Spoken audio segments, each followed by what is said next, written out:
All right, then, everybody in podcast land out there, welcome to another Tank Nation podcast. So, this is where we bring the outside in, and our brother Sean Oliver.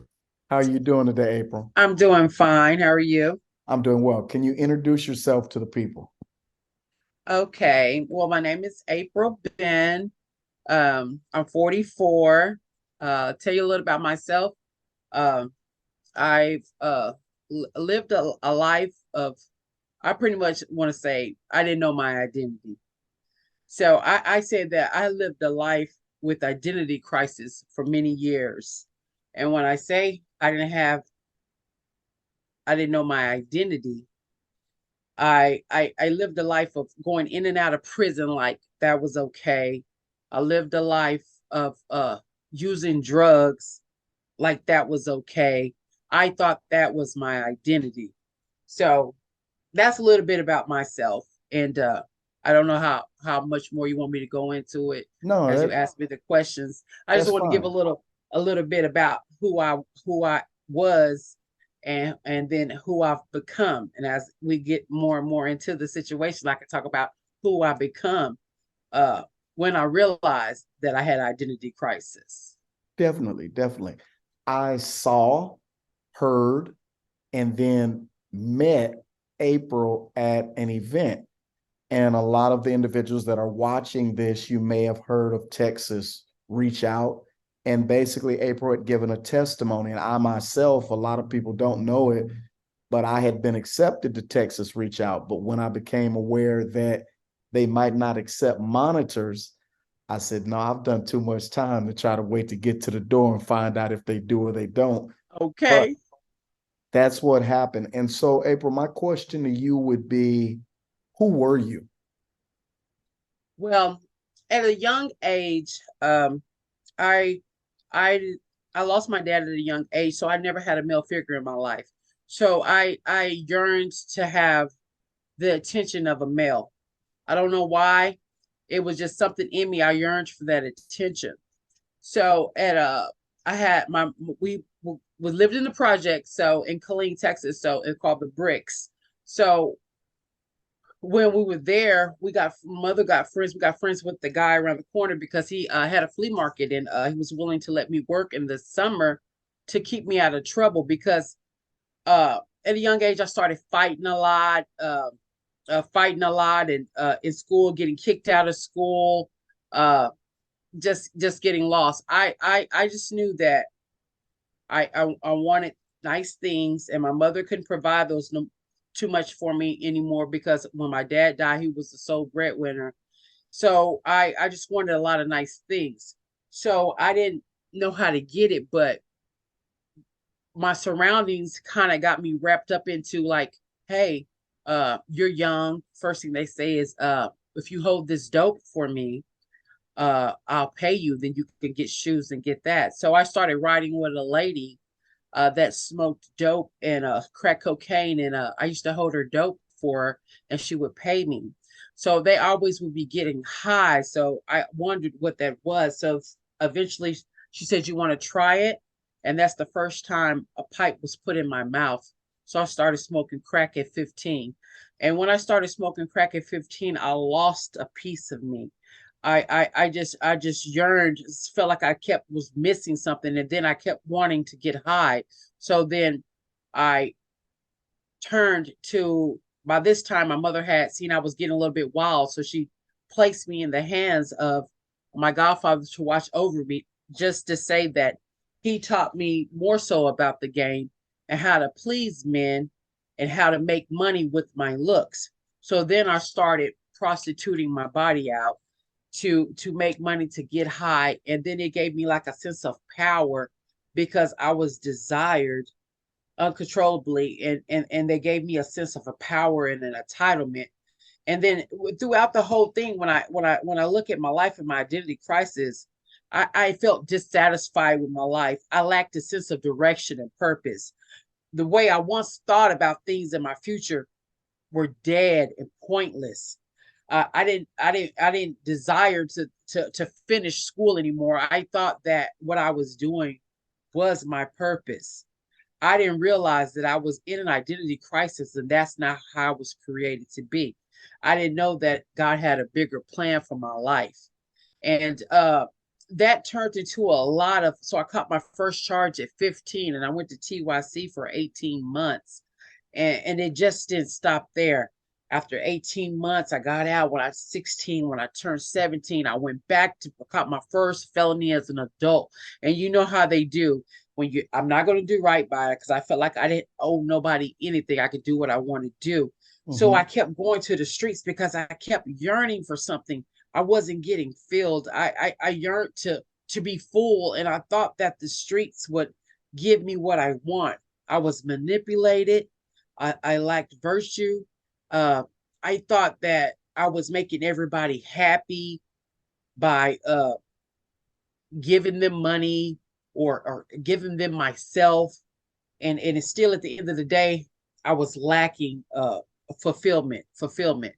And then it takes me to the when I say about my identity, I thought that the streets was my identity. I became very violent. I committed a lot of violent crimes, and I started going to the penitentiary. And it goes on to say that every time when I got into a bind, no, who wants to keep going back and forth to prison? That wasn't my goal, but my mindset was so bound up in lies. I was so entangled into the lies that the enemy had it. Not only the enemy, people that were in my environment that taught me wrong. Even though you have some people that teach you right, but when it's more of the bad things going into it, or you hear people saying, "Oh, she ain't gonna never change. This is all she know. She gonna die in those streets. That's her life forever." It's speaking those words over me. It didn't help me none. It kept me kind of like uh destined to like prove them right, in a sense, to like, yeah, this is all I do know. Let me ask you this question. Do you remember 2 or 3 things that you heard during those younger years that, looking back, if you had taken heed, you might not have had to travel the whole journey the way you traveled it? And the reason I ask you that, something my mother told me in seventh grade, she said, "Sean, you need to change your attitude about money." And I said, "Okay." And she said, "I don't know where you got that from, but because we're watching a TV program and a lot of gangs have been busted in Chicago. And so they had guns and money and other things. And I was looking at it and I was like, man, that's a lot of money. That'll pay a bunch of bills." And she was like, "That's bad money." I said, "Mama, I don't see bad and good money. I just see money. That'll pay bills just like the money you make." And that was a seminal moment when she told me that if I didn't change my attitude about money, it was eventually going to get me in trouble. That when I look back, she was correct. What about yourself? Well, I can always remember my mom telling me that you don't have to be like me. Meaning, when she said like her, she didn't have no identity either, and she knew it. She was more so didn't know how to do anything. She was so isolated. My dad kept her so isolated. She didn't know how to drive. She never learned how to drive. She didn't know how to do nothing. She didn't finish school. And she said, "April, you don't have to be like me. You can get out of this place. You're smart enough to be whatever you want to be." She said, "Looks are not everything, and you're taking it too far." And she used to always tell me that I was taking uh my looks, my vanity, she called it being vain, too far. But that I thought that that's all there is to life, because people say, a woman should never be broke, and instilling all these things in me. But she told me that I didn't have to be like her, because she never learned those things. She was scared to be successful. She didn't think that she was worth it. And she said that you're worth it. She used to always tell me that I was worth it. And I didn't have to be like that, and that being vain what's going to keep me bound, and that I need to get out of that state of mind thinking that your looks could get you anything you want. Okay. Well, when you got incarcerated, and I don't want to pinpoint a particular time, but once again, I'm going to speak from my own experience. I had a man tell me towards the beginning of my sentence, he said, "Man, you guilty." So I looked at him, what you talking about, bro? He said, "You guilty."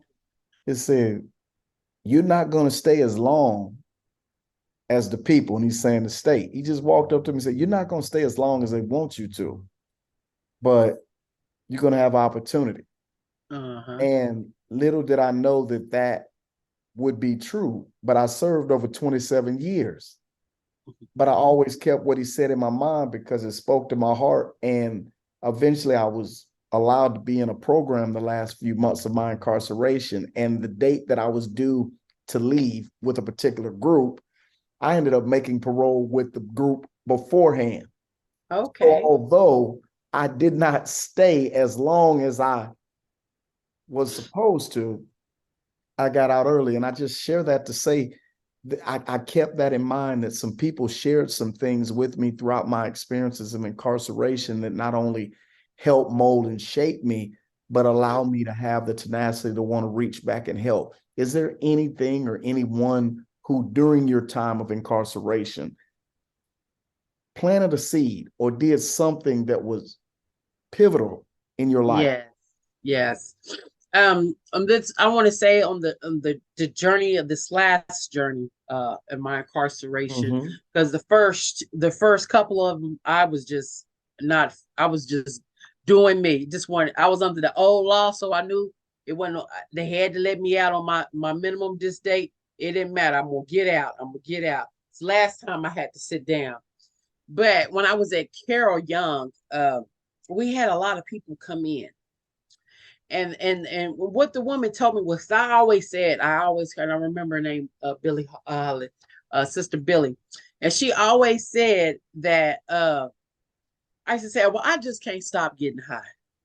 And then she said that a woman told her, she said, I couldn't stop getting high either. And I just looked at her, right? And then she was like, uh, well, keep if you can't, she said, the woman told me, just keep on getting high, but never stop praying. So that always Mm. stuck in my mind. Even when I got out and I relapsed, I was still praying. I never stopped praying. It's because you hear that a lot. People say, I just can't stop doing this. This is so embedded into your being that you feel like this is really who you are, because you feel like purpose is gone, that you don't have no purpose, like because of all the heartache, all the pain, all the things, that negativity that was spoken over your life, and the abuse, physical, sexual, and emotional, that you've been through all your life. The the life and death facing experience that you experience, you feel like there's nothing to, really, what's for me, because you feel like you went through all this, that God wasn't present. But she told me never to stop praying, and that made an impact on me, because I never had nobody tell me, well, keep on doing your mess, just don't stop praying. Mm. So I carried that when I came home, because I messed up, but it kept ringing in my ear, continue to pray, continue to pray, continue to pray. And eventually, because I messed up again when I got out this time, I relapsed again, because I always, when I get hurt, I never dealt with the pain, the root of the identity crisis, the Mm. root of the lack of self-worth. Because if you have, I don't care what people say, how you think you might have it going on, but somebody with high self-esteem doesn't go to the penitentiary, because you think more of yourself, to follow the rules, to do what you have to do the right way to keep you out of a place like that. Selfishness and lack of identity sends us to the penitentiary, because we're working in self mode. We're not working in the correct mode. We're working with what self wants, what's pleasing this flesh. That's what sends us to the penitentiary. But when I learned who I truly was, and that I did have purpose, because see, all that was taken out from me in my childhood through the all the sexual the abuse on my body as a child. As I matured older, the identity was lost. What I thought life was supposed to be for me, the dreams I had, I forgot them through the abuse. So when I realized who I truly was and I found my purpose and I built my self-esteem up to love me, I was able to break free from when I go through a situation, I want to get high, to when I go through a situation, I'm going to pray. I'm going to call on a friend to walk with me through this thing. I'm not going to turn to alcohol. I'm not going to turn to pills. I'm not going to turn to what makes this flesh block everything out. Because for me, that stuff leads me back to the penitentiary because it changes my mindset to I don't care. And when I don't care, I'm gonna do whatever I got to do, and that's including breaking the law. Something I heard you say, and then something I've heard a lot of women say. So the thing that I've heard you say is basically, no matter who it is, male or female, if you've had a drug addiction or alcohol addiction, just to name two, relapse is easy. And I need to qualify this before somebody just turns on the tablet and hears me say relapse is easy. I'm asking it in the form of someone who has said it was easy to relapse. Could you speak to someone who's maybe in that condition?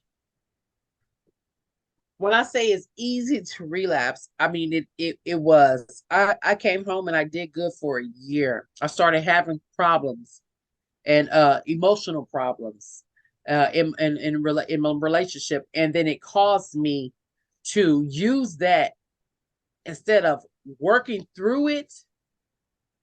I used it as an excuse to numb my pain because I didn't learn how to. I thought I came home thinking that I had it together because I was walking with God and this I wasn't expecting something to interrupt my flow. See, it was going good. But see, that's how the enemy will set you up to trick you, to make you think because it's going good.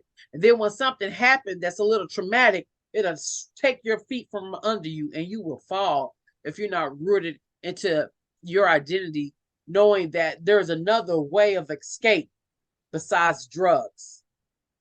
There's another way of escape by putting your trust into your higher power, and I choose to call mine Jesus Christ. And it's I have to speak upon that. I have to speak upon that because I have to go deeper with that. During this relapse, I caught a whole nother charge. Okay, in 2021, I've been clean and sober 2 years now from the relapse, from me getting out in 2018. I did a relapse and it took me about 8 months. And I remember that and I was guilty as charged. But God, when I told my husband, I said, well, I'm gonna sit this out. Here I go again. Same, because see, they don't indict me in 6 months, then they're gonna have to drop my charges. They just can't keep me in here. They don't indict me. I only got 60 days, so I'm gonna sit this one out. And you don't spend no more money getting me out because this is the second time I went to jail on this new charge that I've caught because I wanted to go get high. I did that. But let me tell you about God. When I sat in that jail, let me tell you, 2 weeks before the 180 days, they called me out there to the picket and they said, you got served an indictment. I said, indictment? I said, not 2 weeks before the 180 days, not me. I looked at the indictment, it said habitual indictment in 2021. I fell on my face. I started crying out to God. I remember it. I get emotional because this is when grace is real. I cried out to God and in the audible voice I heard him say, in prison you serve me, but when you get out here, you always turn your back on me. You forget the teachings. So I cried out to him and I said, no, Lord, I can do better. So I found me a rehab. I went to rehab May 3rd, 2021. Went there, found it on my own, never been to treatment on my own. And I've been clean and sober ever since. And let me tell you what God did for me, because I truly surrendered this time. And I serve him in a major way today. Because it's so easy to fall back into your old ways when you think you know it all. You're going to have to listen to somebody. So I wrote my lawyer. I said, I just put myself in rehab. I'm going to get myself together. He wrote me back 2 weeks later. This is grace.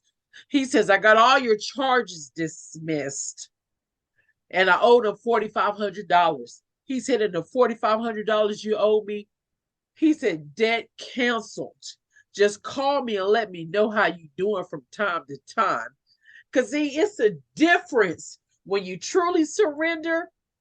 And if you have a relationship with God, if you don't have a relationship with God, if you have one with him and you truly surrender, he will open up doors no man can open. He'll close doors no man can close. He will fill you up. So I'm full today because I know who I am and I know who I serve. And I know that I should be in the penitentiary right now, facing 25 to life, because a habitual, the least you can get is 25. You know that. And I did that, but God said not guilty because of the surrendering. I just don't know. It's easy to be walking in your walk with, even with God, and fall so fast because something comes upon you that you're not ready to deal with. That's why you have to be rooted in knowing who you are, who your identity is, and know that you have purpose. I have to say, God's been good in my life since in these 2 years. I'm transferring to a 4-year university to finish on my bachelor's degree in psychology. It seemed like he restored my mind. I didn't even know I was this smart, but I give it all to God that he restored my mindset to continue to go on. But one thing I want to talk about is about when I talk about identity, I have to say it. Maslow's hierarchy of needs he was a psychologist as well. And his hierarchy of needs, we have psychological needs. We have safety needs. We have a need of long love and longing. We have a self-esteem need, an esteem need, which is about respect. We desire respect, our self-esteem, our status, our recognition, our strength, our freedom is all in that esteem. It's self-actualization, is a desire to become more, the most of one can be. We have all these different needs that our mind will take us through. And a lot of times and then the sociology, the needs of that, which is like the air, the breath, and all this stuff. But when we think about the love and belonging, the things we do for love and to belong, sometimes we'll say we won't do something, but we'll do it just to have that feeling. And I did that because in my right mind, I wouldn't have been giving myself to all these people. I would have valued my temple and who I am. In my esteem and my respect, I would have respected myself. I didn't respect me because I didn't really love me. I thought I did. I was just on the outside. I was just looking through my natural eyes. I didn't go deep and deal with those things that hurt me when I was younger. And I didn't start dealing with those things until I went to rehab this last time. And I started digging deep and writing letters of forgiveness and forgiving myself and all that. And it took all these years, because I'm 44, from 15 all the way to, it's 2 years until I was 42 to get it. So it's so easy to fall backwards when you don't deal with this heart. I'm happy for you. I'm happy. Along that journey, do you have anything you might share with some women who are somewhere between where you were and where you are to help them become who they are called to be? Yes, I do. okay, so I like to say, like, behind me is a world with a bunch of puzzle pieces, and then you have that one piece that's out. And that one piece is this piece right here. Because everybody in this world has purpose. This piece is your purpose. You are a piece of a puzzle in this world. You weren't created by no mistake. God said in the beginning, he created man and women and heaven and earth and everything in it, and it was good. I don't care what nobody said or what nobody has spoken over your life in the past. You have a purpose and you have a destination, and it's to prosper you and give you good success. Whether you're in prison, you might not ever get out, you might be in the first, you still have purpose, and you can still live a life to your fullest of joy and knowing who you are and who you belong to. I always tell people that when you learn and start to love yourself and deal with the things that hurt you, deal with the things that you keep are keeping you bound, keeping you angry, when you let those things go, you will be so much freer. It took me a long time, over, let's say, pretty much 25 plus years to get it. And it's still a journey. But that world, that puzzle piece, you fit in this world. I don't care what nobody said. I don't care what they think. I don't care what your peers around you say. I don't care how mean they are, how they talk about you. You matter in this world. That's why you were created. And what I can say is that I always love to go to the woman in the Bible with the issue of blood. But in some translation, it says she had an infirmity. See, everybody's infirmity is different. Your infirmity might be the love of money. Your infirmity might be anger. Your infirmity might be depression. Your infirmity might be identity crisis. You don't know who you are. Mine is addiction. But at the end of the day, I knew that if I pressed my way through the crowd, if I pressed on through every obstacle that comes my way, anything that is thrown at me, if I press my way through that to get to Jesus, I can be delivered and set free. And I pressed my way through, and that's the reason why I was delivered and set free. And I love talking about the woman with the infirmity, because see, you got to press through some things if you want to be delivered. And my deliverance came from pressing my way through, even when I didn't think that I would make it, even though I didn't know if I was going to be spending the rest of my life in prison or not, or if those charges were going to be dropped. I pressed my way through, focusing on getting set free from addiction, learning who I was, dealing with those lies that were spoken over my life from my loved ones, from people that I looked up to in my surroundings. I pressed through. I said, if I could just touch the hem of his garment, if I could just have an encounter with Jesus, I know I can be set free. And that's my encouragement to you today, to press your way through the situations and reach to and keep pressing to have an encounter with Jesus. To just touch the hem of his garment, you will be delivered and set free. Don't get too prideful.